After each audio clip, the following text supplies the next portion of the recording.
Bueno, tratando de ser lo más puntuales posible, nuevamente, buenos días y les damos a todos los asistentes la bienvenida al ciclo de conferencias, desafíos y oportunidades en tiempos complejos.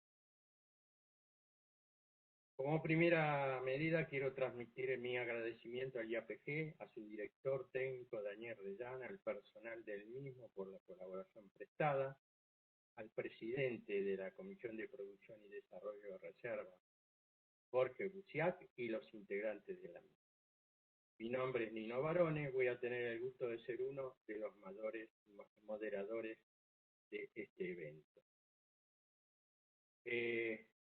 En mi formación quiero manifestar que acumulo más de 50 años de actuación en la industria, he ocupado puestos gerenciales en la ex Gas del Estado, Petrol, Gran Tierra Energy y Magdalena Energy. En Gas del Estado he sido responsable del abastecimiento a su sistema de transporte, compra de gas a Bolivia, proyectos de almacenamiento de gas natural. En Petrol he sido responsable de la comercialización de gas producido, exportación a Chile, desarrollo inicial de su comercialización en el proyecto Camisea Perú. Y en Gran Tierra Energy Argentina y Magdalena Energy Argentina he sido Commercial Advisor en la venta de petróleo y gas. Actualmente en el IAPG integro la Comisión de Producción y Desarrollo de Reservas y anteriormente he sido durante 10 años presidente de la Comisión de Transporte y Transporte. Quiero mencionarles que hasta la fecha se han llevado a cabo 5 conferencias, con una asistencia de 1.357 personas, con un promedio de 271 participantes por evento. Quedan, además de la presente, 3 conferencias más hasta fin de año. En este sexto encuentro trataremos el tema ¿qué hacer con las reservas de gas natural en el corto y mediano plazo?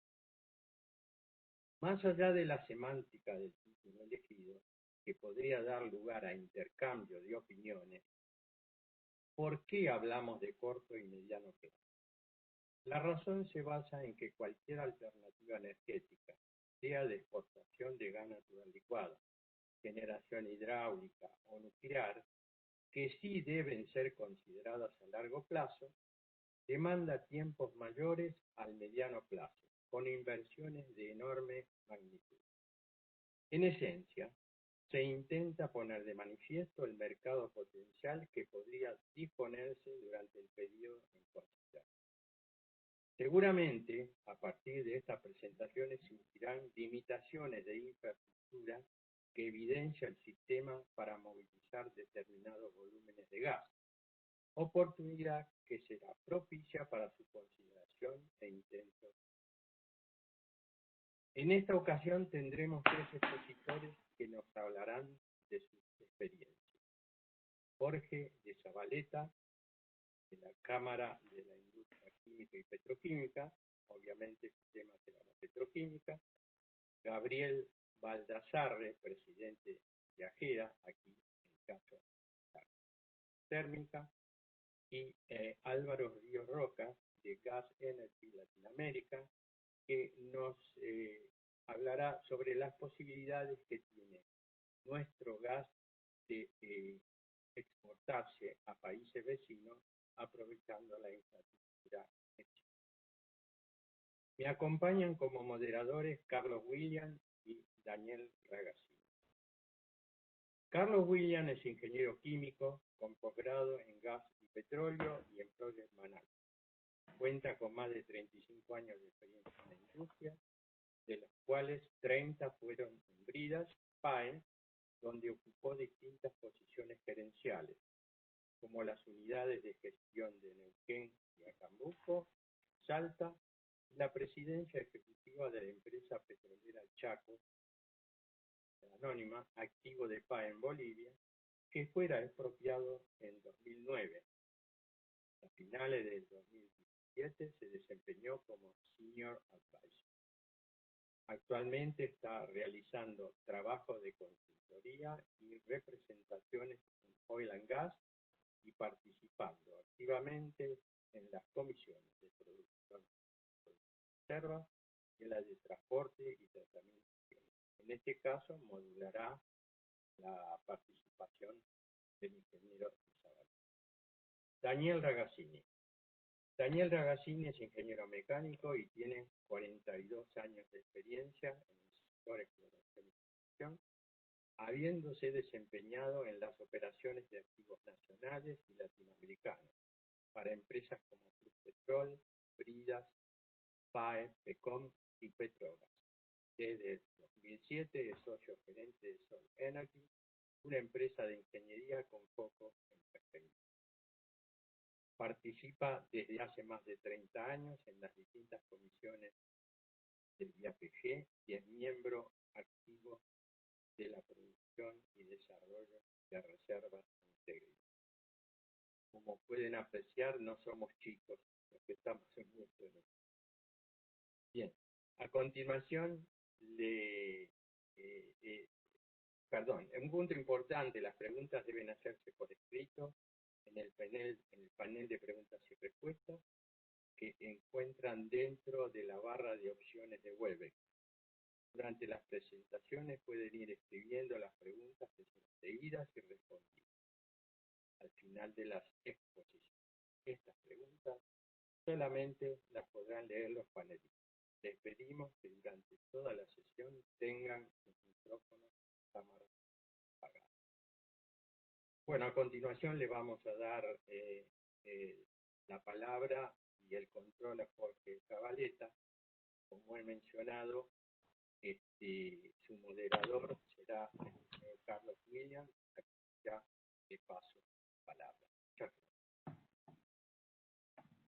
Bueno, gracias Nino, buenos días, gracias por la participación.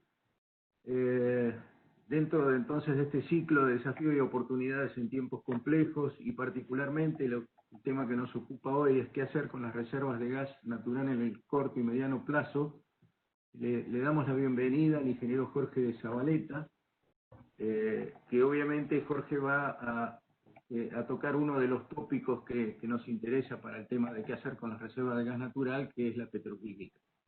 Jorge es ingeniero químico de la Universidad Nacional del Litoral, registra más de 35 años de experiencia en la industria petroquímica y desempeñándose durante muchísimo tiempo, digamos, dentro de la empresa Dow, ocupando posiciones gerenciales y directivas.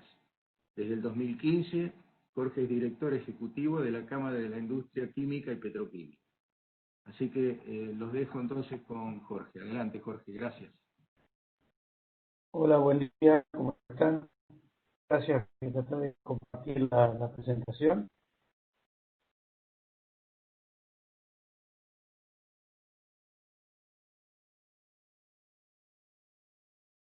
No sé si la pueden ver, sí.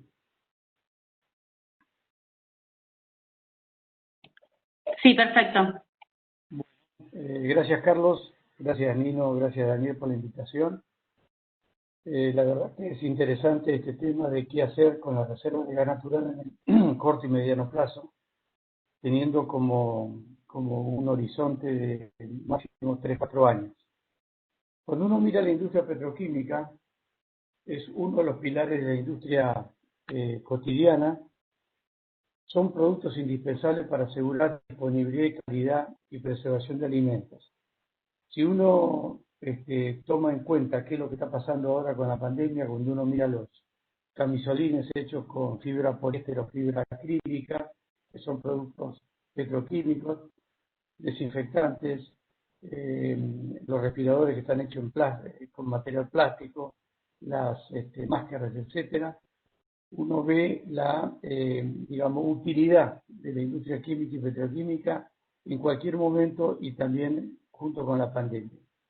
No sería concebible la vida moderna o la vida de todos los días sin industria química y petroquímica, y debido a esto es que, digamos, como la demanda de los productos químicos y petroquímicos crece en forma bastante importante, hay un número que es muy interesante recalcar, que es que la demanda de los productos químicos y petroquímicos crece por encima del Producto Bruto Mundial, y cualquier cosa, a veces nosotros queremos decirle, cualquiera de ustedes que estén, mire alrededor, y el 96% de cualquier producto manufacturado que estén viendo alrededor tiene algo que ver con la industria química y petroquímica. Y después un factor importante, que es lo que modela el negocio de la industria petroquímica, es la oferta y la demanda. Si uno mira la cadena de valor de la petroquímica, comienza con los hidrocarburos, gas, carbón y petróleo. Puede ser de que también usemos algunos metales, por supuesto electricidad, por supuesto hay algo de renovables, pero muy poco. Llegamos a productos básicos, que son los primeros que se obtienen después, digamos, de pasar por la refinación del petróleo o el tratamiento del gas, que son los que nosotros llamamos productos básicos de la industria petroquímica, que para algunos desconocidos se pueden nombrar olefinas, etileno, propileno, butilenos, aromáticos, metanol, cloro. Pasamos después con la misma combinación que sufren los productos químicos y petroquímicos reaccionando entre sí y avanzando en la cadena de valor. Hay productos intermedios, hay commodities, hay especialidades. Cuando seguimos avanzando en la complejidad de la industria química, llegamos a productos casi, no digo semi-elaborados, diría, que son plásticos y resinas, fibras sintéticas, caucho, pinturas, adhesivos, lubricantes, tratamiento de agua, industria química, y vamos a donde realmente donde se aplica, que es en casi todas las industrias que nosotros conocemos, farmacéutica, medicinal, aviación, textil, etc. Cuando uno mira cómo mira el petroquímico al upstream, o sea, cómo miramos de la industria petroquímica, cómo miramos el upstream de la petroquímica, partimos del petróleo, gas natural y carbón. A través del petróleo pasamos por la refinación. La refinación, como todos saben, la finalidad es producir combustibles, y en el proceso de refinación se produce materias primas petroquímicas. Generalmente una refinería produce entre un 15 y un 20% de materias primas petroquímicas, que va avanzando y llega a productos terminados, como a productos que son básicos para la industria petroquímica, como propileno, benceno, tolueno, silenos. Si partimos del gas natural, el gas natural como tal, ustedes saben que el gas natural tiene casi 90% de metano.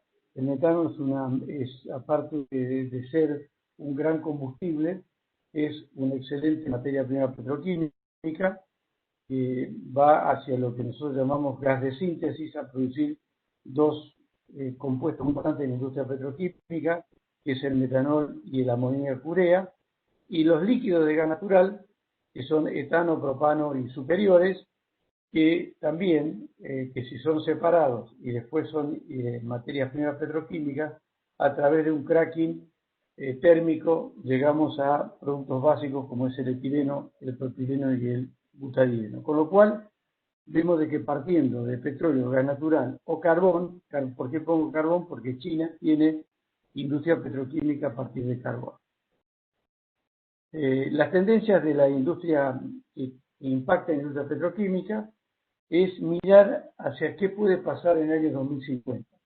Pero ustedes saben de que hay todo un movimiento hacia adelante, en el cual hay el cambio climático nos está obligando a tratar de reformular todo el negocio que tenemos de hidrocarburos, de tal manera de que cuando uno mira hasta el año 2050, nosotros podemos tener una población que puede estar cerca de los 10.000 millones de personas, 2.400 millones más de la que tenemos hoy, con lo cual va a haber algunas tendencias muy importantes. Primero, demanda de energía, mayor cantidad de gente viviendo, una mayor demanda de energía, por supuesto, con eficiencia energética que va a permitir de que no haya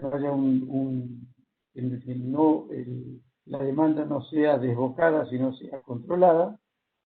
La demanda de alimentos va a aumentar al 30%. Esto es muy importante. Los alimentos van a necesitar tres desafíos importantísimos. Primero, la preservación de los mismos. O sea, hoy, cuando ustedes van al supermercado, van a ver que si dan vuelta el vencimiento de los productos es siempre 10 días, 15 días, 20 días. La industria ahora está trabajando muchísimo en aumentar la preservación de los mismos, con lo cual va a ofrecer mayor oferta a esa demanda de alimentos. La producción va a tener que aumentar, con lo cual los fertilizantes y la biotecnología van a ser claves.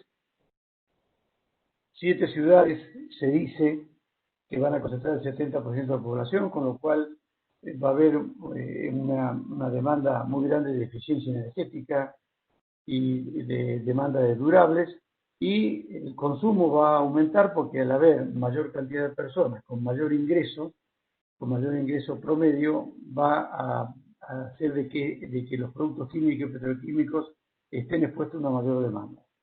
Lo que vemos nosotros es que va a haber cambio de productos más sofisticados, más sustentables, y va a haber una gran demanda de productos, y cuando uno mira los 50 primeros productos químicos, petroquímicos, tenemos los derivados de metanolurea un 30%, derivado de etileno un 25%, derivado de aromático un 30%, derivado de propileno un 12%, con lo cual va a seguir la demanda de productos petroquímicos.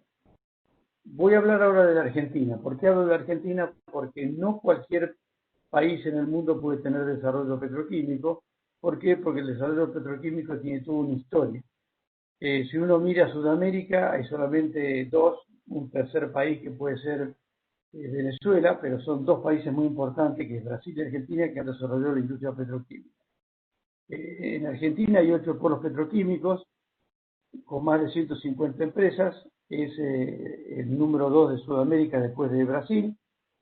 Se produce, esto es muy importante, 7 millones de toneladas, con un récord de producción en el año 2006, 110.000 empleos directos, unas ventas de la cadena por 25.000 millones de dólares.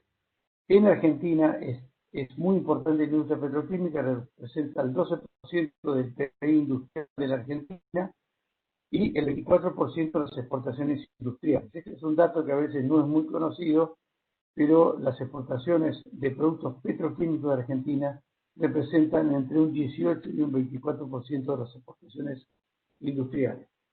Cuando uno mira el mercado químico y petroquímico de Argentina, las importaciones, para poder mantener todo el aparato productivo de Argentina, necesita 7.500 millones, según los valores del año 2019, y las exportaciones son de 3.000 millones de dólares, fundamentalmente resinas plásticas. De tal manera de que la región, no solamente Argentina, pero la región, toda la región de Sudamérica, es neta importadora de productos químicos. Esto ya es un dato muy importante. La Argentina tiene un déficit de 4.000 millones, pero Brasil tiene un déficit casi de 30.000 millones de dólares de productos químicos y petroquímicos. Cuando dije que la Argentina tiene toda una historia, esta historia de la petroquímica se inicia durante los albores de la Segunda Guerra Mundial, cuando coincide con una tendencia de sustitución de importaciones, y la primera planta petroquímica fue inaugurada en el año 1942 por el general Sabio, que fue la planta de tolueno sintético en Campana. Después, el devenir, digamos, el crecimiento de la industria petroquímica de Argentina se fue dando también en consonancia con algunos movimientos que hubo en el mundo.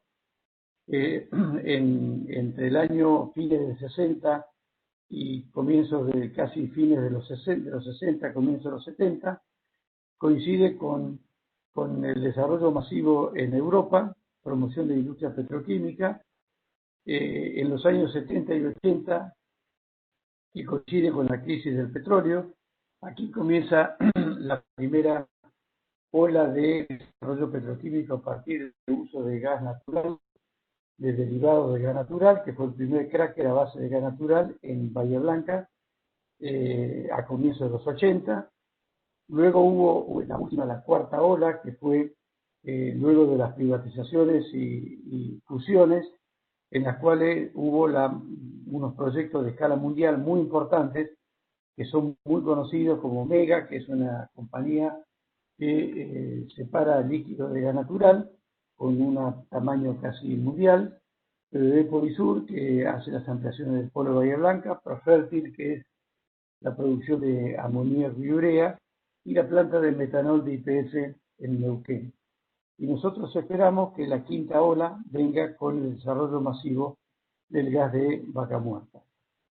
¿Qué pasa? ¿Por qué nosotros decimos que el gas no convencional es una salida para la petroquímica, o la petroquímica es una agregadora de valor del gas de Vaca Muerta, según como lo queramos ver? Si uno mira lo que pasó en Estados Unidos, con el desarrollo de los no convencionales de los últimos 10, 12 años, hubo 266 proyectos petroquímicos, 200.000 millones de dólares de inversión solo en petroquímica. Consiguió Estados Unidos con las inversiones tener casi 30.000 millones de dólares de un sector petroquímico y fundamentalmente un gran impacto. La industria nuestra no es una industria digamos, de mano de obra intensiva, sino de mano de obra calificada. Con lo cual, en Estados Unidos se crearon casi 800.000 nuevos puestos de trabajo, 10% los absorbe la petroquímica, pero lo que, como es industria de industrias, hace que entre las empresas de servicio y las comunidades sea el desarrollo total de la industria petroquímica. Y lo que sucedió en Estados Unidos, que ustedes saben de que por el desarrollo de los no convencionales, Estados Unidos se ha convertido en un exportador de LNG y de gases licuados, LPG, etano líquido, muy importante en el mundo. Por lo cual, esto hay que tenerlo en cuenta porque esto fue lo que sucedió en Estados Unidos con los no convencionales. Cuando uno mira, nosotros en la industria química y petroquímica hemos hecho un estudio de la industria petroquímica al 2030. Nosotros solo nos vamos a quedar con lo que puede pasar en los próximos 3 o 4 años. Hoy la industria química y petroquímica consume materias primas petroquímicas, 3 millones de toneladas por año, que vienen de las refinerías, y 10 millones de metros cúbicos por día, que viene del gas natural. Esto es importante tener estos datos, porque es donde nosotros vemos. No me voy a centrar en lo que puede pasar al 2030, que es a 10, 15 años, sino voy a seguir ahora con lo que puede pasar en los próximos 3 o 4 años. Si uno mira el negocio petroquímico actual, la demanda es de 15 millones de metros cúbicos por día. Desde el año 2015, el complejo petroquímico está trabajando con suministro confiable de gas natural. Ustedes acuérdense que nosotros desde el año 2007, cuando comenzamos con los cortes de suministro de gas en invierno, la administración del gas natural, la industria trabajó con unas utilizaciones de planta del orden del 70% durante el invierno, con lo cual hubo una menor producción de productos petroquímicos los últimos del año 2007 al 2015. Por eso yo mencioné en algún momento que 2006 fue un récord de producción que volvió a repetirse en el año 2015, cuando hubo suministro confiable y suministro suficiente de gas natural. La industria permite exportaciones de polietileno, PVC, que es un plástico muy demandado en la industria de la construcción, urea, amoníaco, propano, butano, gasolina natural, por más de 1.500 millones de dólares por año. Lo que estamos viendo con los no convencionales, que tiene mayor contenido de líquido de gas natural, o sea, etano y superiores, están en el orden de 2 veces lo que tenía que convencional.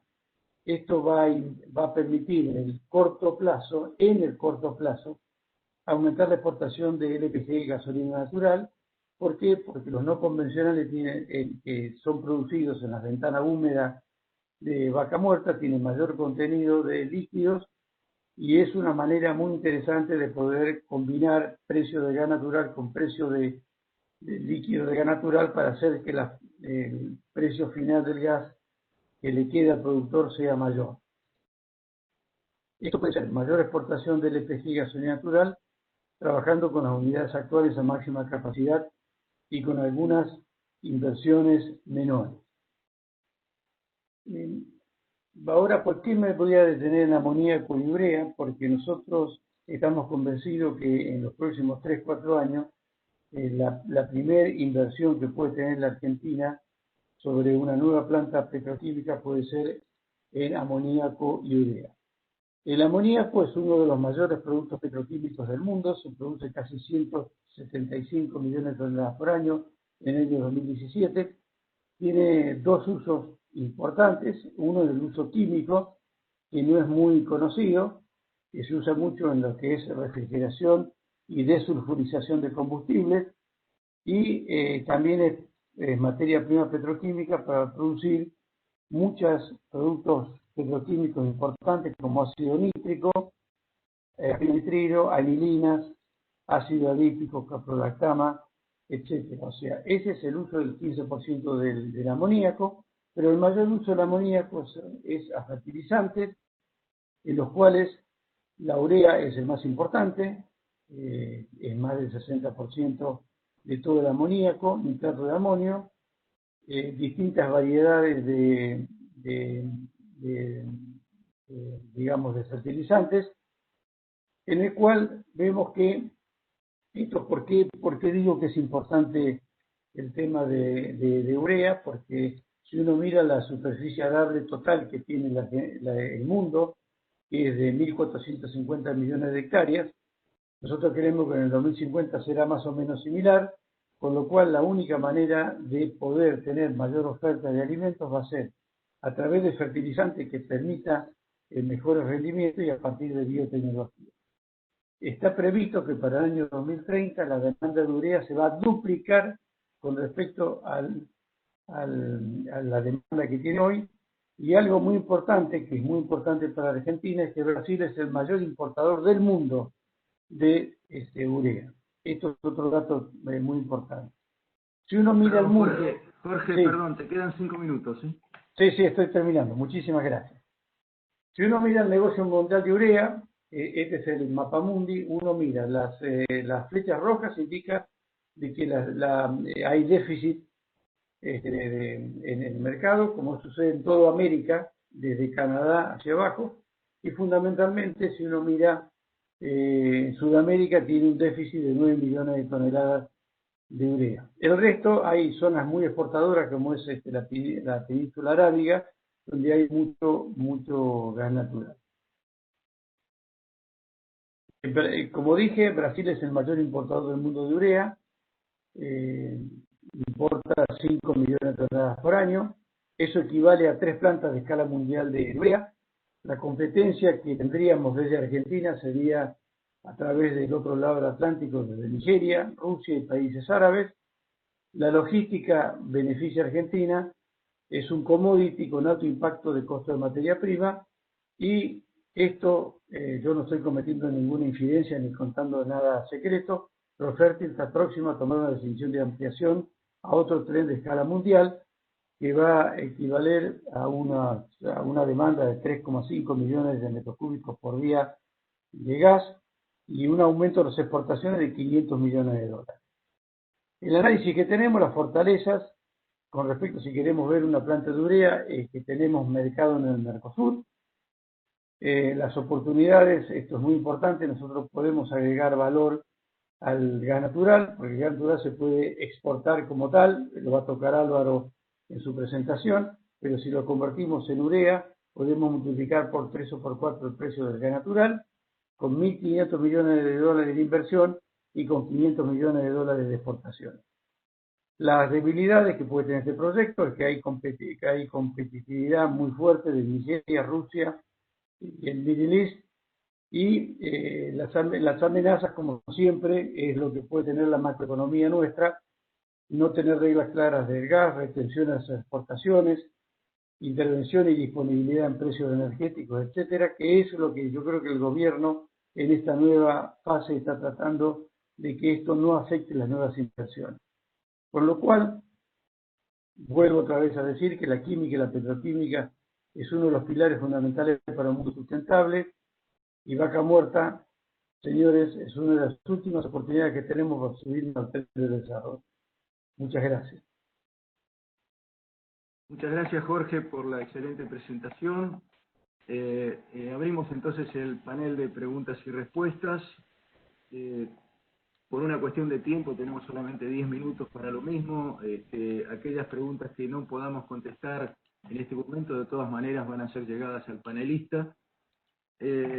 La primera pregunta que tenemos, Jorge, con respecto a tu presentación, es ¿cuáles son las fuentes sobre los pronósticos que mostraste para el año 2030-2050?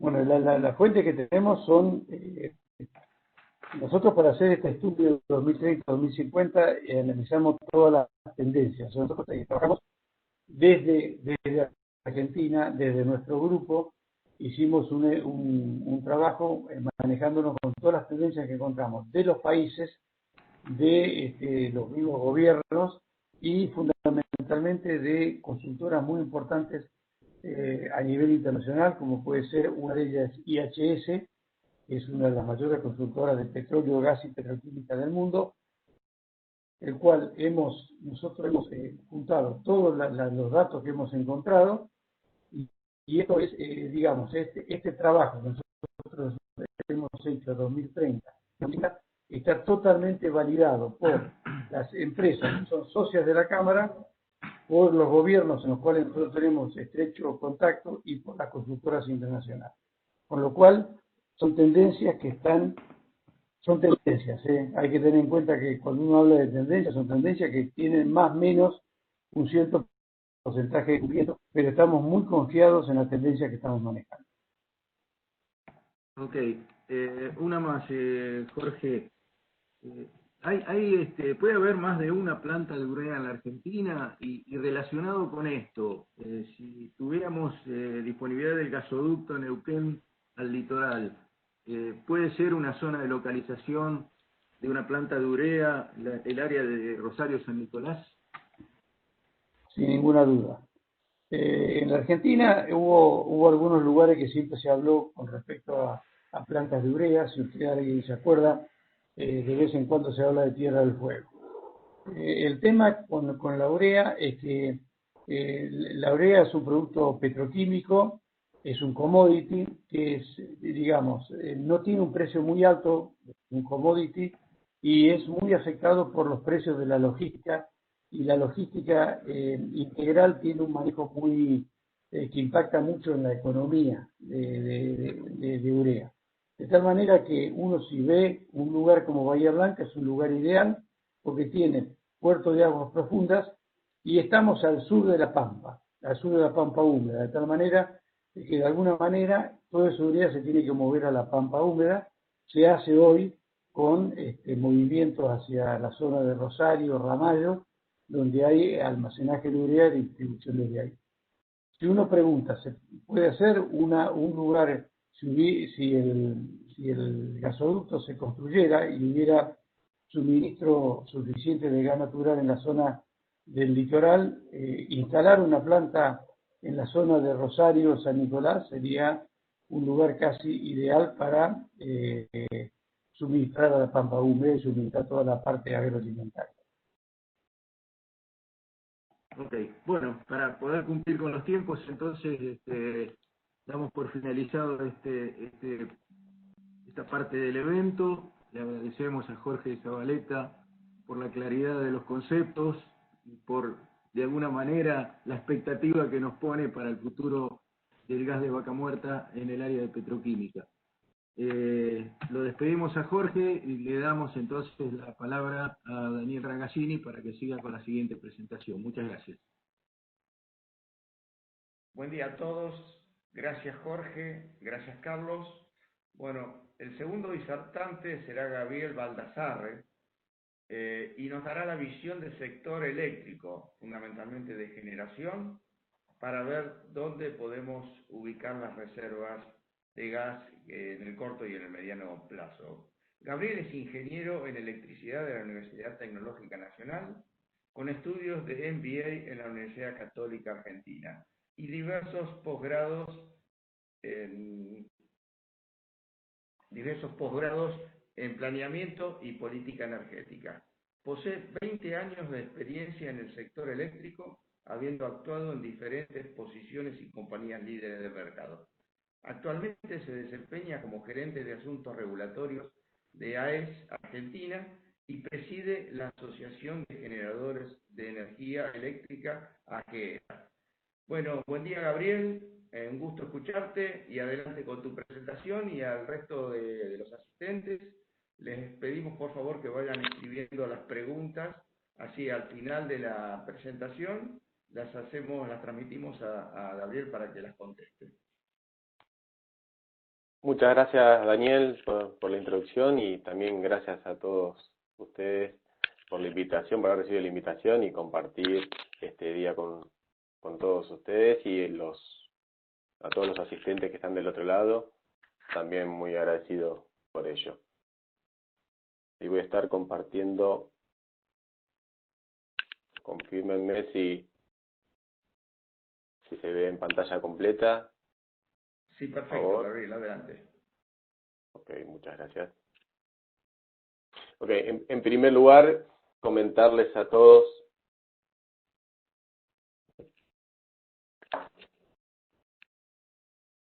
¿qué me está pasando?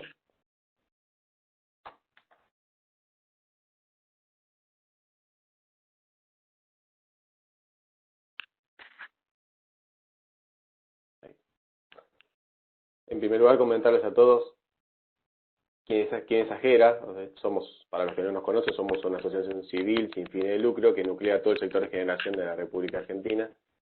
Con 28 años de historia, nacimos con la transformación del sector, casi por los 90, y tenemos 45 empresas asociadas, entre públicas y privadas, que representan en lo que es en potencia instalada el 94% de toda la potencia instalada en el país, y en generación eléctrica el 96% de la producción del nivel del país. También somos 20% accionista de capital social de Camesa, que es la compañía administradora del mercado eléctrico argentino, junto al resto de las asociaciones y también el Estado Nacional. Para repasar algunos conceptos, también y una similitud a lo que es el mercado de gas, el mercado de eléctricos se particiona entre generación, transmisión y distribución. Este es el esquema clásico, obviamente, en el cual es unidireccional de la generación hasta la demanda. Si bien últimamente está teniendo algunos cambios desde el punto de vista del cliente final, que en el futuro va a estar incorporando otra manera de interactuar, pero para que tengan presentes de manera esquemática, este sería el esquema tradicional en cómo se particiona el sector y el mercado eléctrico. Y por otro lado, para entender algunos puntos que después quería tratar, quería presentarles un breve esquema de cómo se hace el cubrimiento de la demanda y entender la variación de los consumos de los combustibles. En primer lugar, nosotros tenemos una oferta energética, que son con todas las centrales disponibles en el mercado, de diferentes tecnologías, en la cual posteriormente tiene que ser despachada para cubrir la demanda, que es el objetivo a cumplir. A su vez de tenerlo con un mínimo costo, obviamente. Dentro de esas tecnologías existe un despacho que es no optimizable, que está asociado a energía que debe sí o sí producirse por diferentes condiciones, y después tenemos un despacho optimizable, que es el que termina soportando y teniendo la variación para hacerlo, digamos, cumplir la consigna de abastecer la demanda. Ese despacho optimizable tenemos básicamente generación térmica, generación hidráulica, de embalse, y en función de eso es lo que después el despacho térmico necesita de los combustibles primarios para cumplir esas consignas. Entonces, esa generación termina siendo variable en función de determinadas consignas, y ahí tenemos la evolución de por qué va teniendo fluctuación el consumo de los combustibles. Es un esquema simple para tratar de introducir esa idea. Y dentro de ese despacho térmico tenemos actualmente, digamos, distintas tecnologías, que son las turbovapor, las turbogas y las ciclo combinado, con distintas características de potencia, posibilidad de consumo de combustible, alternativos al gas natural también, en caso de restricciones, y también tengamos que en cuenta que hay diferencias de tiempos de puesta en servicio en el caso de continuar expandiendo el sistema en alguna de estas tecnologías. Está claro que hoy por hoy las tecnologías, no estaría faltando tal vez algo que es un poco asociado a unidades como similares a las de turbogás, que serían los motores de combustión, que también sirven para tener una respuesta rápida a la demanda en determinados picos, o también producción off-grid, pero que digamos que esquemáticamente es para que tengan en cuenta cuáles son las tecnologías que están asociadas a esto y los tiempos de puesta en servicio para cuando uno desea proyectar, ¿no?, la construcción de cada una de ellas. Y ahora sí, digamos, en función de eso, ¿cómo estamos hoy en la matriz en Argentina? Argentina tiene una matriz diversificada, que en el último tiempo el ingreso de los proyectos térmicos y posiblemente las renovables ha modificado también la matriz. Tenemos a lo que son datos cerrados del 2019, una matriz en potencia instalada del 62% térmico y 27% hidráulico, con un 7 renovable y un 4 nuclear, y en lo que es en generación de energía, el abastecimiento de la demanda, terminó conformado en un abastecimiento de 60% térmico, 26% hidroeléctrico, 6% renovable y 6% nuclear, y un 2% de compensación de importación de energía, ya sea de Brasil o de Uruguay. En los consumos de gas, ahí podemos ver cómo fue la evolución de los consumos de gas, y también está representado los consumos líquidos en gas equivalente, llevarlos a millones de metros cúbicos día medios, y obviamente vamos viendo cómo el gas fue tomando la sustitución de los combustibles líquidos, y también el ingreso de las energías renovables o el despacho térmico eficiente con la incorporación de nuevas tecnologías y también eficiencia en algunos cierres de ciclo. También eso hace optimizar el uso del gas, y por otro lado también está, como dije anteriormente, está atado a la variación obviamente de la demanda, ¿no? Entonces, bueno, este es un poco el panorama que tenemos de la historia, cómo fue la evolución del combustible. Y por el otro lado, este año nos encontramos con el COVID-19, que generó, digamos, un punto de partida distinto, un punto de inflexión en el cual podemos apreciar que tenemos en lo que va en los primeros 9 meses, una demanda, digamos, de un 1% menor al mismo periodo del año pasado, y también los cambios de hábitos que ha habido por producto del aislamiento y también de los efectos en el consumo de lo que sería el COVID, como ha habido cambios en lo que sea en el uso residencial y en el uso industrial, que eso también nos genera una nueva manera de cómo tenemos que ver hacia adelante y cómo uno considera que puede recuperarse este dato de entrada que es tan relevante para la proyección. Y en función de eso, y plantearles esos escenarios de ver cuál es una evolución de que puede ser compartida por el tema del consumo de gas, planteamos algunas determinadas hipótesis para determinar eso, por un crecimiento promedio de la demanda del 4%, ahora vamos a ver en detalle, con el ingreso de capacidad de los proyectos que hoy están licitados y que están en construcción, y por otro lado también teniendo como dato el cumplimiento del objetivo renovable del 20% al 2025, que es un objetivo, como saben, puesto por la ley allá por fines del 2015, y también a su vez planteamos un escenario de sensibilidad menor para que vean cómo también es la variación de consumo de combustible asociado a eso. Se plantea una hidrología media en función de los últimos años y de renovables, las crónicas que tomamos del administrador del mercado, Y aquí en la disponibilidad de gas, si bien tomamos unas proyecciones con alguna menor disponibilidad asociada a la generación y determinadas variables de importación, lo importante de aquí es que, en función de cómo estoy mostrando los resultados, es para asociar cuál es el consumo total que podría tener la generación de acá hacia adelante, independientemente de su fuente, ¿no? O sea, es en función de mostrar cuál es el abanico de posibilidades que se tiene para poder abastecer al mercado independiente de su fuente. Entonces, lo que estamos hablando en función de la demanda, como dije anteriormente, tenemos un crecimiento asociado casi al 4%, que partimos de un punto menor del 2020, producto del COVID, y también después se siguió una correlación de PBI de demanda para tener esos determinados valores, y como dije anteriormente, esa nueva capacidad hoy es la que fue toda licitada por los distintos programas, Renovar, Mater, resolución y también los proyectos térmicos, que esta es información a junio, hay algunos, obviamente cientos de megas más incorporados ya, pero es la generación que está ya disponible y aquella que está en construcción o en proceso para poder cumplir con esos compromisos. Esos son los módulos que uno prevé que va a estar ingresando y que va a tener esa variación.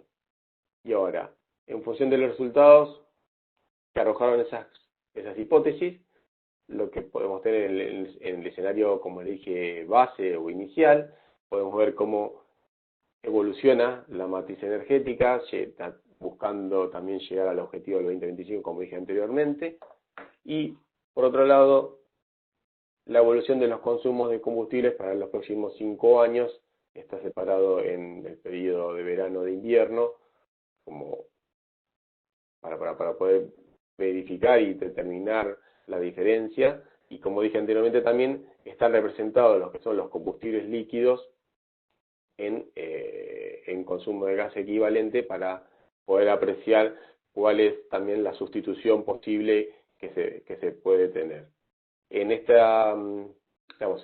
escenario uno puede determinar que podría tener hacia el 2025, y en función de las proyecciones que tenemos para el 2021, un 21% adicional de incremento. Eso nos estaría dando aproximadamente, existiría la oportunidad de abastecer unos casi 8,5 metros cúbicos días adicionales medio, incluyendo, como dije anteriormente, también la sustitución de los combustibles líquidos, ¿no? O sea que es el primer paso también para poder avanzar y tener la mayor capacidad de disponibilidad de gas en el sector energético. Y por otro lado,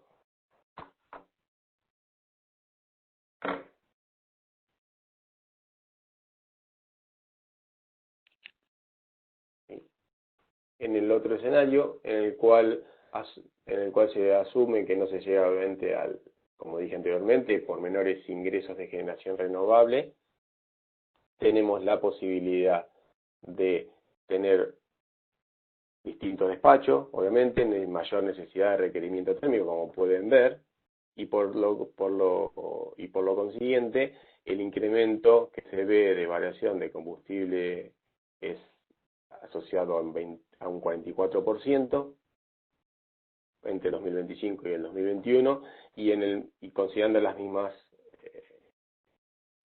premisas, ese escenario estaría arrojando como una posibilidad de abastecer 16 millones de metros cúbicos más de gas entre el 2025 y 2021. Eso obviamente entendemos que es una oportunidad, digamos, en función de que tengamos que tener la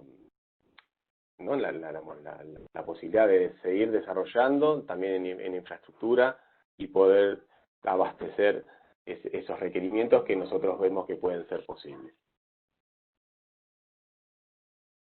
Un segundito. Y, digamos, en síntesis, las consideraciones que estamos viendo, como dije anteriormente, el COVID nos genera un punto de inflexión y un desafío adicional para buscar consolidar la inversión y también sostener el crecimiento de la demanda, muy importante para que es el driver, obviamente, también para poder definir esos consumos. También el lograr el objetivo del 20% de energías renovables es un hito relevante y también requiere obtener consensos en el caso de que si uno lo busca extender más allá en el largo plazo y hacerlo crecer. También, como dije anteriormente, en ambos escenarios modelados existen las oportunidades de crecimiento y sustitución de combustible de gas, ya sea local, con las importaciones y también con el abastecimiento de combustibles líquidos, que son la última instancia para poder cubrir la demanda. Y por otro lado también el desarrollo de la infraestructura de transporte de energía y también transporte de gas, porque algunos consumos de gas van a ser necesarios desarrollar transporte de gas asociado, si queremos sustituir también importaciones del norte o GNL que hoy también se inyecta a través del sistema norte, para obviamente poder alcanzar esos resultados, que es la variación que nosotros estamos viendo que podría llegar a tener en los próximos 5 años. Obviamente esto es dinámico, dentro de esos resultados pues existen varios casos posibles y también distintos escenarios de demanda pueden dar mayores consumos, pero entendemos que esos son determinados valores medios y consenso, y digamos, con determinado consenso que pueden llevarles una previsibilidad para los próximos años. Así que, Daniel, ahí eso es Gabriel, las confirmaciones que gracias. tenía para compartirles y quedo atento a las preguntas. Muchísimas gracias por tu presentación muy clara. Aquí nos está llegando la primera de Luis Giussiani. Dice, se comprende el pico de demanda eléctrica, pero ¿cómo se define? ¿Como un porcentaje sobre el consumo medio del día? ¿Cuál sería ese porcentaje? ¿O como un umbral en megawatt sobre la media diaria? ¿Y cuál sería ese umbral?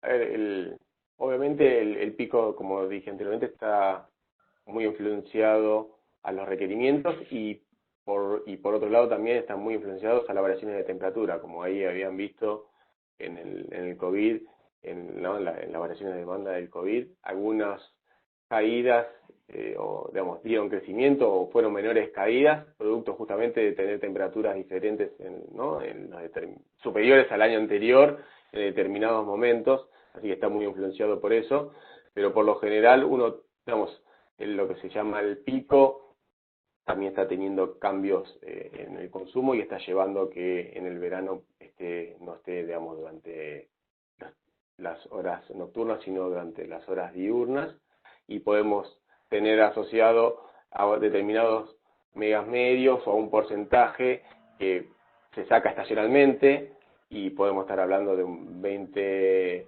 un 30% asociado definiendo la temporada. O sea, es variable y los escenarios hay que ver determinados de mayor datos de entrada o estacionales medios importantes, ¿no? O sea, de largo plazo. Gracias. La segunda es de Juan Maldonado y pregunta, en el escenario de 2025 con 49 millones de metros cúbicos días de gas para generación en verano, ¿hace falta tener un nuevo gasoducto Tratayén-San Jerónimo? Yo no sé si vos sos el más adecuado para responderlo, pero tu opinión siempre va a ser bienvenida. A ver, en ese escenario, como dije anteriormente, está, si querés, para simplificar, liberado la disponibilidad de gas. O sea, en ese escenario está tomando gas de Bolivia, de GNL, ¿no?, de distintos lados, y obviamente está tomando gas del norte, por lo cual, como dije, para poder sustituir esa importación va a ser necesario alguna ampliación de transporte para poder satisfacer la demanda del norte. Si no, en el caso de no realizarse, va a seguir teniéndose que abastecer con gas de importación del norte, ya sea GNL o Bolivia. Perfecto. Yo tengo una consulta respecto al valor del metro cúbico en Boca de Pozo. ¿Qué hace competitiva a la generación eléctrica que ustedes percibirían a futuro en los próximos 5 o 10 años? A ver, ahí, digamos, para nosotros puede ser muy competitivo, pero puede estar por el otro lado que no sea un valor que termine desarrollando las reservas necesarias, ¿no? Digamos, obviamente que la función del sistema siempre es minimizar el costo, y cuanto más bajo sea el costo de gas, menor va a ser el costo de la energía para el cliente. Ahí es un poco también de cadena de valor, de cuál es el valor determinado que puede permitir desarrollar, ¿no? las reservas. Para nosotros a veces es un valor de entrada, independientemente del valor que uno digamos, puede llegar a considerar o desear como factible para nuestra producción. Pero entendemos que un precio de gas ¿no? digamos, mínimo tiene que ser aquel tal que permita seguir desarrollando y sustituir obviamente las importaciones. O sea, después la generación eléctrica es el tomador de ese precio. Bueno, por ahora no tengo más preguntas, así que te agradecemos, Gabriel, la presentación. Una excelente oportunidad para compartir contigo conocimientos y exponerle al sector las necesidades que podrían tener ustedes como demanda adicional. Ahora le damos la bienvenida a Álvaro y te paso la posta a vos, Nino, para que lo presentes. Gracias por todo. Bueno, gracias por la excelente presentación de Gabriel. Habría algunas consideraciones en cuanto a ampliación de capacidad de transporte como referencia. No quiero ampliar mucho más esto, pero recientemente en presentación en el TGN se han manifestado ampliaciones, digamos, iniciales de largo plazo que permitirían cubrir ese aspecto que se planteó respecto a los 49 millones. Bueno, perdón por inmiscuirme en esto, pero antes de presentar a Álvaro, quisiera recordarles que al final de estas presentaciones va a haber un pequeño programa en el cual se le va a pedir opinión a los participantes. Para nosotros es muy interesante esto porque la respuesta de ustedes permitirá recoger opiniones que sin duda serán positivas para los futuros eventos que organizamos. Bueno, el tercer disertante será el ingeniero Álvarez Ríos Roca. Álvaro Ríos, más conocido así de esa manera, se graduó como ingeniero químico en la Universidad de Texas y más tarde realizó estudios de posgrado en ingeniería química en la Universidad de Houston. Álvaro es actualmente socio director de Gas Energy Latinoamérica, dirige y lleva a cabo servicios de consultoría en energía en América Latina, con foco en la cadena de gas natural, energía eléctrica y petroquímica. Fue secretario ejecutivo de la Organización Latinoamericana de Energía, OLADE, entre 2006 y 2007, y Ministerio de Hidrocarburos de Bolivia entre 2003 y 2003. Como académico ha apoyado y diseñado programas de pregrado y posgrado en Ingeniería de Petróleo en la Universidad Privada Boliviana y ha dictado varios cursos de energía a nivel posgrado en programas de maestría en algunas universidades latinoamericanas. Con frecuencia es invitado a dar conferencias sobre y moderar paneles en el tema de energía en toda América Latina, América del Norte y Europa. Tiene publicaciones, artículos y entrevistas sobre el sector energético con enfoque en Latinoamérica. Bueno, Álvaro, a quien agradezco su participación, nos dará un panorama sobre qué podemos hacer con la exportación de gas a países vecinos fundamentalmente, considerando que ya tenemos una gran infraestructura prácticamente no utilizada. Álvaro, la audiencia es tuya. Muchas gracias. Bueno, Muy buenos días a todos. Gracias primero al IAPG por esta invitación y a Nino en particular, quien ha estado en comunicación conmigo. Un saludo a Gabriel y a Carlos y a los dos panelistas que me antecedieron por su presentación y las luces que dan del mercado interno de la petroquímica y la parte eléctrica. Bueno, a mí me han asignado que hable un poco qué hacer con las reservas de gas natural de Argentina en el corto y mediano plazo. Bueno, hablar de reservas, como digo, como todos decimos, es un término un poco confuso cuando hablamos de especialmente del potencial o el futuro que tiene Argentina con Vaca Muerta, que más bien hablaríamos de recursos, ¿no? Entonces, para ustedes he hecho una presentación que tiene los siguientes puntos, que los pueden ver a continuación y que voy a desarrollar en los próximos 15 minutos. Yo voy a decir que donde quiera que va la consultora, porque estoy hablando a nombre de la consultora que dirijo hace 12, 13 años, que es Gas Energy Latinoamérica, es que voy a hablar de Vaca Muerta, porque hablar de las reservas del noroeste argentino que están en declinación, o de las reservas que están, o del potencial que existe al sur de Argentina, que están lejos de los mercados, creo que vale la pena concentrarnos en Vaca Muerta. Bueno, a nadie le queda en ninguna parte del mundo la menor duda de que Vaca Muerta es un shale extremadamente prolijo y ha probado, porque hay producción nueva y probada con bajos costos, enorme potencial y sobre todo players de clase mundial. Por ejemplo, a Perú le da una envidia plena que en Perú, que tienen toda una macroeconomía mucho más estructurada, pues no tienen la calidad de los players que ustedes tienen en Vaca Muerta y en Argentina, sobre todo con la espalda financiera y tecnológica para poder hacer efectivo un desarrollo de este shale tan importante a nivel regional y también a nivel mundial.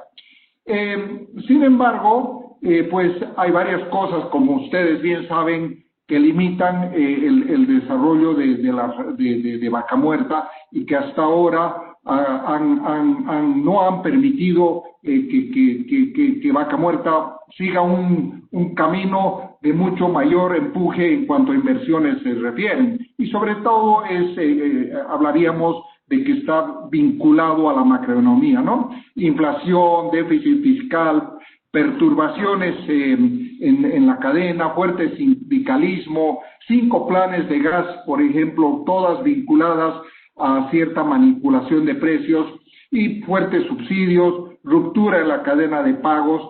Todo eso origina que pues este extraordinario potencial geológico y que ustedes tienen a la izquierda, lo de la derecha es lo que perturba el desarrollo de este shale. Sin embargo, yo creo que hay una cosa con lo que voy a concluir al final, es que principalmente es que hay una extensa infraestructura que Argentina tiene para llegar a los mercados. Y voy a pasar a una anécdota. Este año, antes de la pandemia, el mes de febrero, me llevaron a una reunión en Brasilia, la gente del BID, y bueno, con algunos agentes del mercado, y se pudo concluir, dice, ¿por qué quiere traer gas a Argentina, a Brasil, si no puede mandar gas allí donde hay infraestructura, ¿no? Y entonces ustedes pueden ver ahí que hay voluntad de las empresas de exportar el gas, pero sin embargo, de los volúmenes, de la voluntad que existe, los volúmenes que se envían son muy insignificantes para la magnitud que se tiene en Vaca Muerta. Entonces, yo creo que mientras no se desarrolle una contractualización existente para la infraestructura actual y se dé certidumbre en los mercados que tienen infraestructura, cualquier cosa adicional va a ser muy compleja. Entonces, les voy a hablar qué tienen ustedes ¿cuál es el mercado para el gas argentino? Hablando de qué se llama, de qué tienen. Primero, el mercado interno, y creo que es la prioridad número uno, y ojalá podrían lograr almacenamiento. Y creo que esto va asociado al Plan Gas 4. Ojalá este Plan Gas 4 pueda funcionar, porque creo que funcionando el Plan Gas 4 y haciéndolo creíble en el próximo año, año y medio, 2, que funcione, que se cumpla lo que se pacta con los que invierten capital, creo que le va a dar una certidumbre para los clientes que tenemos, que ustedes tienen, o los demandantes de gas en el sur y centro de Chile. No olvidemos que tienen ustedes un gasoductos en ambos lados, donde hay esta infraestructura desarrollada, pero donde uno habla con los distribuidores de gas, uno habla con las industrias, usuarios independientes, usuarios mineros que podrían haber, y realmente dicen, yo me voy a apostar a firmar un contrato firme cuando sé que no me lo van a cumplir. Entonces, lo hemos oído de infinidad de clientes, y les hablo de forma independiente, que creo que lo primero que tienen que hacer es ojalá funcionar este Plan Gas 4, que funcione en el mercado interno un año y medio, y luego creo que tienen dos mercados que tienen que ir a tocar inmediatamente, que son, bueno, estamos cumpliendo, queremos ir a contractualizar y firmar contratos en firme, y que estos no se rompan, con Chile y con Uruguay, ¿sí? Y luego podríamos tocar el mercado argentino, sí, perdón, el mercado brasilero, que se los voy a mostrar cómo, y algún día animarse a exportar GNL. Les voy a mostrar ahora la exportación hacia el Pacífico, ¿no?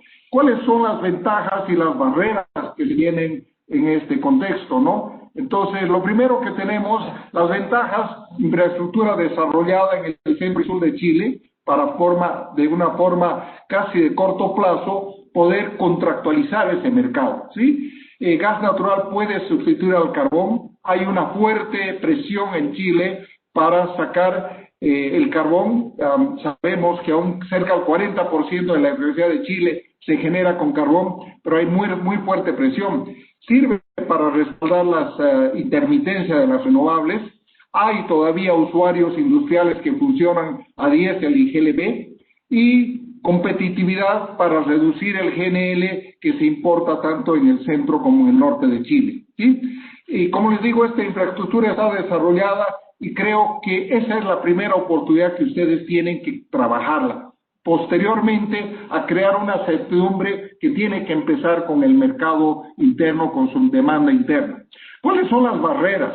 La principal barrera que ustedes tienen es la desconfianza con los usuarios finales en Chile para firmar contratos. No va a ser fácil convencerlos.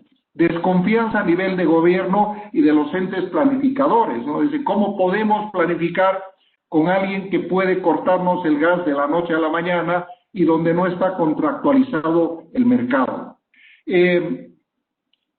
Hay también un importante desarrollo competitivo de energía solar en el norte y eólica en el sur de Chile, y que se está respaldando con baterías de almacenamiento y otros métodos de respaldo para respaldar esta intermitencia, ¿no?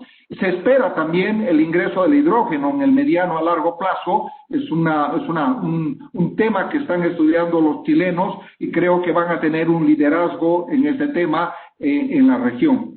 Y luego se tiene también establecido ahí el GNL, respaldo flexible para las renovables, y que ha funcionado ciertamente en el país vecino, ¿sí?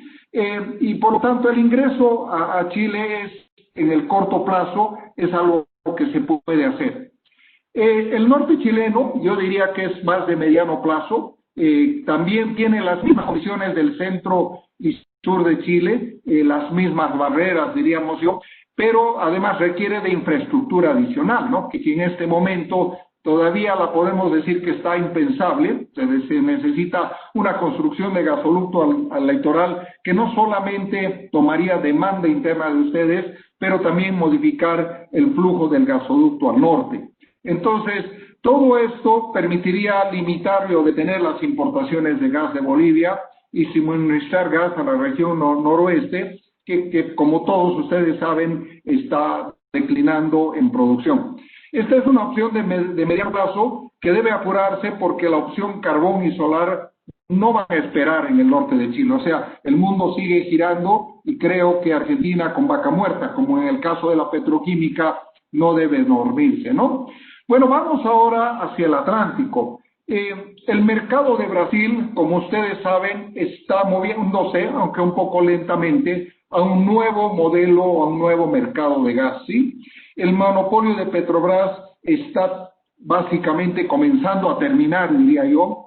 Hay precios todavía elevados de gas natural en el modelo de la izquierda, cómo funciona ahora, y hay una caída en la demanda, principalmente no por el COVID. Antes del COVID, la demanda industrial venía cayendo porque muchas industrias en el área de San Pablo, del Río, por estar pagando precios de 14, 13 dólares el millón de BTU, no podían competir, por ejemplo, la industria cerámica. Entonces, con el nuevo mercado de gas natural que está en proceso y que creo que va a funcionar, lo que se pretende notablemente es bajar precios. Ese es el primer trabajo, el primer objetivo de esta reforma, incrementar competitividad y oferta de gas natural, tanto de presal, gas natural boliviano, GNL y quizás de vaca muerta, y desverticalizar los segmentos con el Open Access y con la salida y la privatización de las unidades de Petrobras. Entonces, creo que este va a ser el mercado, como el mercado europeo es para Asia, sin comparar órdenes de magnitud, este es el mercado al que se debe apuntar y al que la Argentina creo que debe apuntar. Entonces, ustedes pueden ver acá que solamente el 12% de la matriz energética de termoelectricidad funciona en base a gas natural. Creo que es algo baja, y en la derecha ustedes pueden ver cómo pretende subir la demanda demanda de gas natural en el mercado brasilero. Y así también la demanda industrializar con los nuevos precios que se van a dar en el mercado brasilero por la competencia y la apertura, van a bajar lo que creemos que el mercado industrial y también de los complementarios, gas natural vehicular y demás, van a subir. Entonces, tenemos el único mercado que tenemos en fuerte crecimiento en la región es en el Brasil, tanto en el segmento industrial como en eléctrico, como en desarrollos, por ejemplo, intensivos de mini GNL que se están comenzando a trabajar en toda la Amazonía del Brasil, especialmente la zona de Mato Grosso do Sul y Mato Grosso al norte de Bolivia. Entonces, creo que va a haber un fuerte crecimiento y es un mercado que hay que apuntar, ¿no?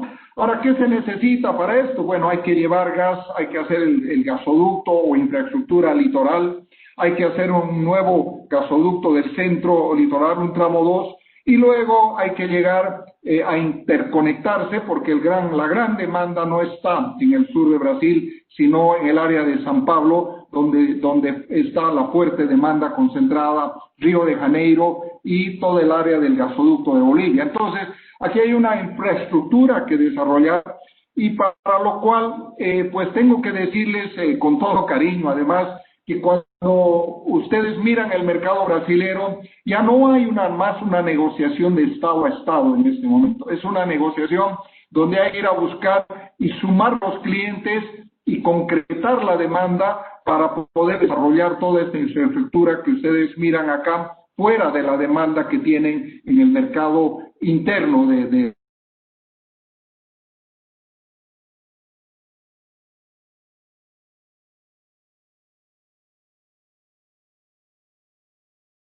Argentina, en Brasil, que esto parece un pan comido. No es fácil, porque ya no hay más un único comprador de gas, uno que centralice como cuando se hizo el gasoducto Bolivia-Brasil. Entonces, en este contexto, hay una alternativa que yo la he estado viendo acá en Bolivia en particular, es que como todos ustedes saben, la producción de gas natural en caída. Hay algo de nueva exploración, ojalá vamos a cruzar los dedos y las manos y los pies para que la nueva, poca y escasa exploración de Bolivia pueda dar resultados entre este 2021 y 2022.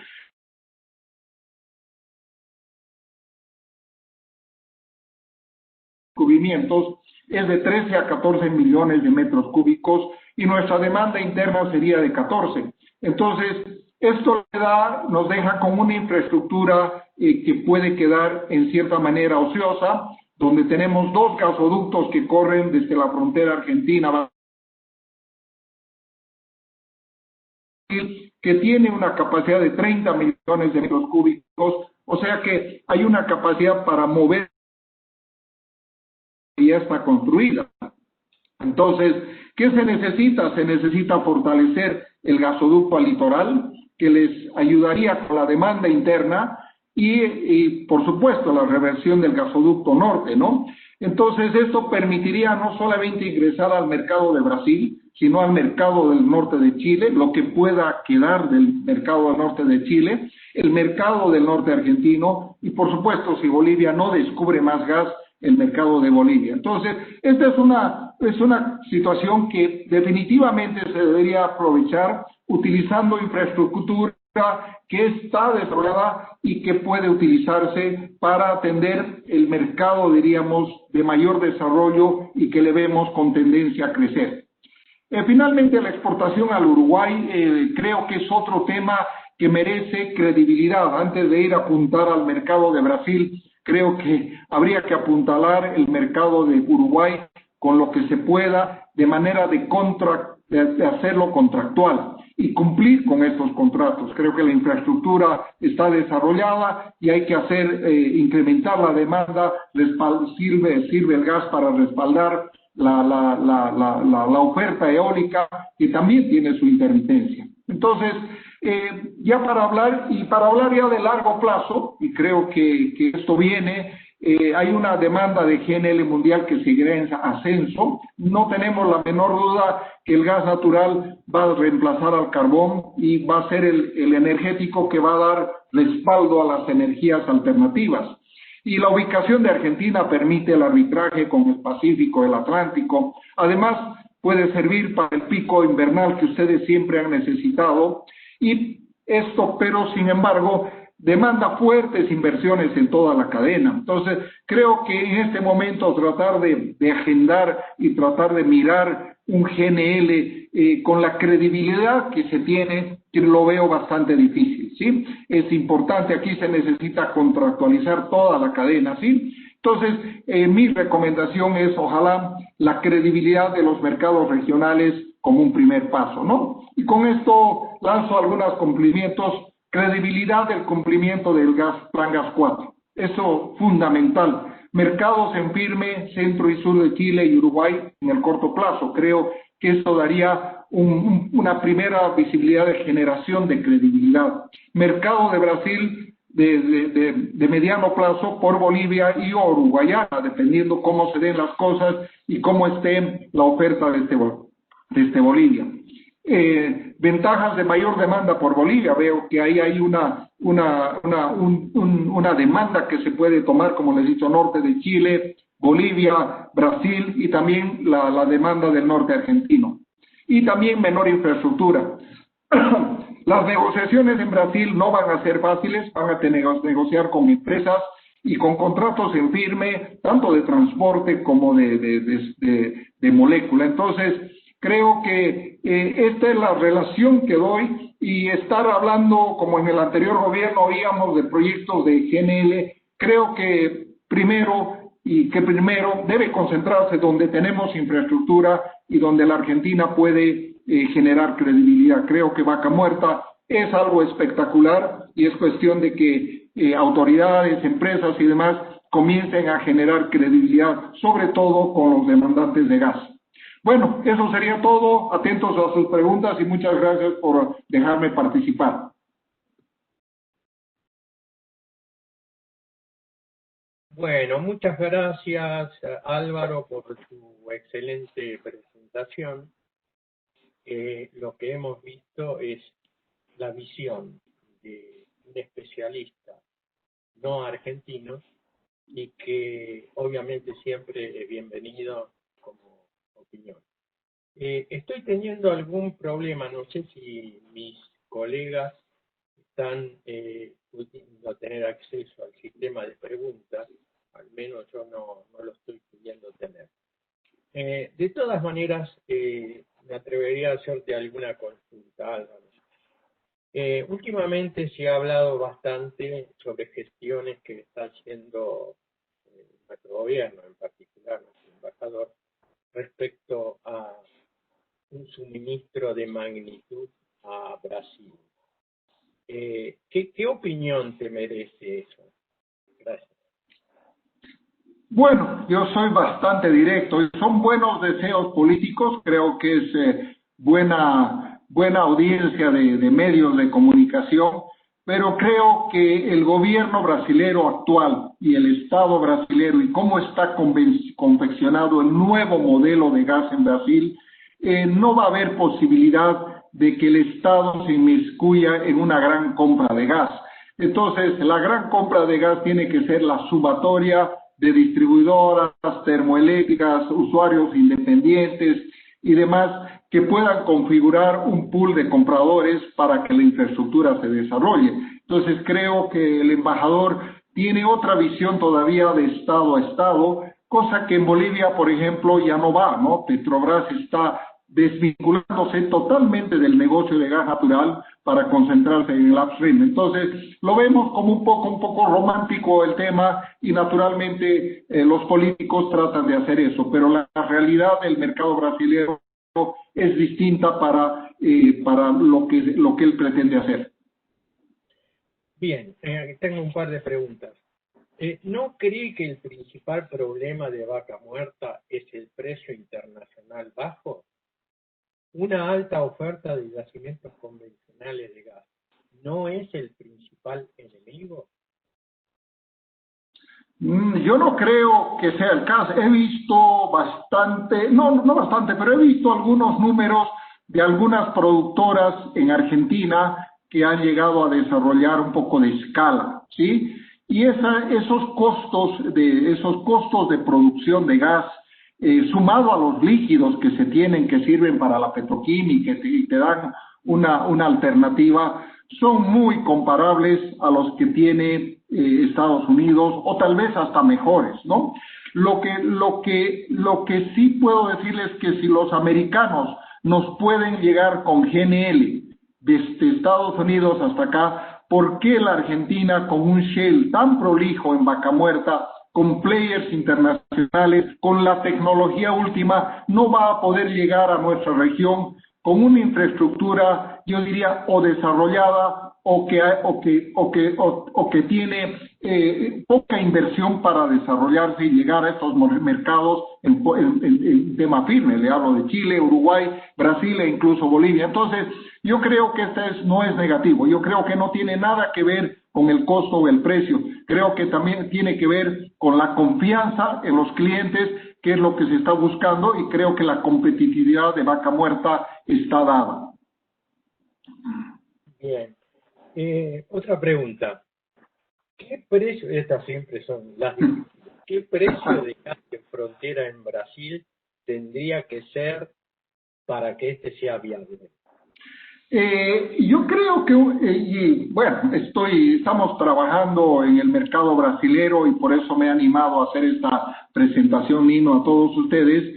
Creo que un precio en frontera de alrededor de 5.50, $6 el millón de BTU, puede dar un buen mercado, porque el área que más va a crecer es el área de San Pablo, industrial, pero también hay una demanda sedienta de energía en toda la zona del Mato Grosso, ¿sí? Especialmente para reemplazar combustibles caros que tienen que entrar por el puerto de Brasil. Entonces, creo que un precio así seco, voy a decir que alrededor de $5 el millón de BTU, permitiría en frontera, permitiría entrar al mercado de Brasil y competir en ese mercado, que se ha tornado un mercado competitivo. Lo que pasa es que si los dejamos a los norteamericanos que nos sigan invadiendo con GNL, pues vamos a perder todo el tren y Brasil se va a llenar de proyectos de GNL y se va a contractualizar.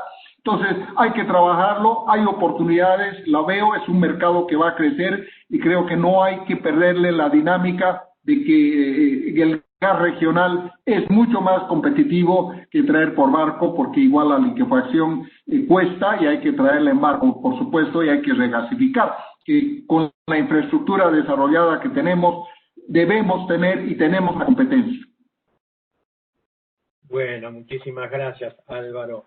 Bien, yo agradezco a la gente que ha formulado preguntas y obviamente de quedar algo, te lo transmitiremos para ver si es que podés darle respuesta.